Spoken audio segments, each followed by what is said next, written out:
আসসালামু আলাইকুম সবাইকে। আশা করি সবাই ভালো আছেন। আমিও ভালো আছি। তো আজকে আমি একটা শাক দিয়ে শুটকি দিয়ে একটা রান্না করব, ওটাই আপনাদেরকে দেখাবো। তো শুরু করে দিলাম আজকে আমি রান্নাটা। তো এখানে পেঁয়াজ মরিচ আমি দিয়েছি আগেই, দেওয়ার পরে এখন আমি এখানে তেল দিয়ে দিচ্ছি পরিমাণ মতো। তো তেলটা দেওয়ার পরে আমি সুন্দর করে এটাকে কিছুক্ষণের জন্য ভেজে নেব। তো ভেজে নেওয়া হয়ে গেলে এখানে আমি শুটকি দিয়ে দেব। তো শুটকিটা আমি আগে ধুয়ে পানি ঝরিয়ে রেখেছি সুন্দর করে, ওটা এখন দিচ্ছি। তো এই তো আমি শুটকিগুলো দিয়ে দিলাম। শুটকিগুলো দেওয়ার পরে এখন আমি আবারও সুন্দর করে নাড়বো, মানে কিছুক্ষণ ভাজবো শুটকিটা। শুটকিটা তো কাঁচা, তাই এরকম করে আমি ভাজবো। ভাজার পরে যেন শুটকির কাঁচা গন্ধটা চলে যায়।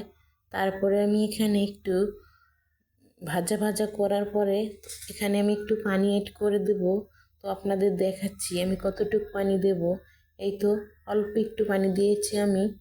তো এই পানিটুক দিয়ে আমি এখন এই শুটকি এবং বাকি মশলাগুলো দিয়ে সুন্দর করে কষাই নেব। তো আপনি দেখুন বাকি মশলাগুলো আমি এখন দিয়ে দেবো একে একে সবগুলি। তো এখানে আমি লবণ দিয়ে দিয়েছি খুবই কম, কারণ বেশি লবণ দিলে পরে আবার সমস্যা হবে, তাই আমি এখানে কম করে লবণ দিলাম। তারপরে একটু আদা রসুন পেস্ট দিয়ে দিচ্ছি পরিমাণ মতো। তো এখানে আমি হলুদ দেব হাফ চা চামচের মতো। তো এই তো তিনটা দিয়ে আমি ভালো করে দিয়ে এখন সবগুলো নেড়ে দিচ্ছি। তো নেড়ে দেওয়ার পরে দেখুন একবারে আমি এই পানিটা শুকিয়ে নেব।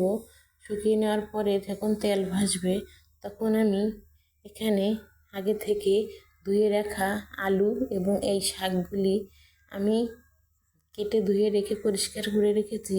তো আপনাদের দেখাচ্ছি, দেখুন এই শাক সবাই যদি চিনেন তাহলে এভাবেই রান্না করে খাবেন।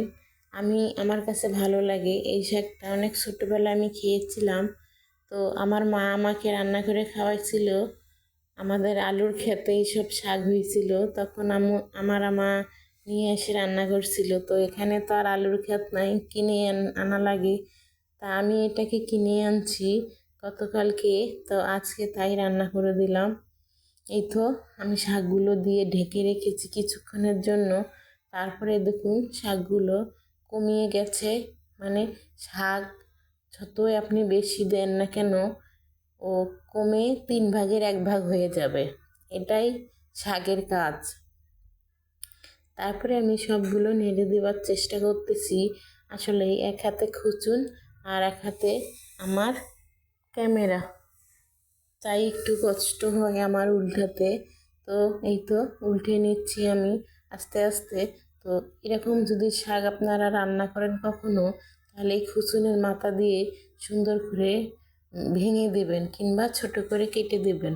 আর আমি মাঝখানে একটা গর্ত করে দিয়েছি, যে কতটুকু পানি আছে এটা যেন উপর থেকে দেখা যায়, এজন্য ওই গর্তটা করে দেওয়া আমার।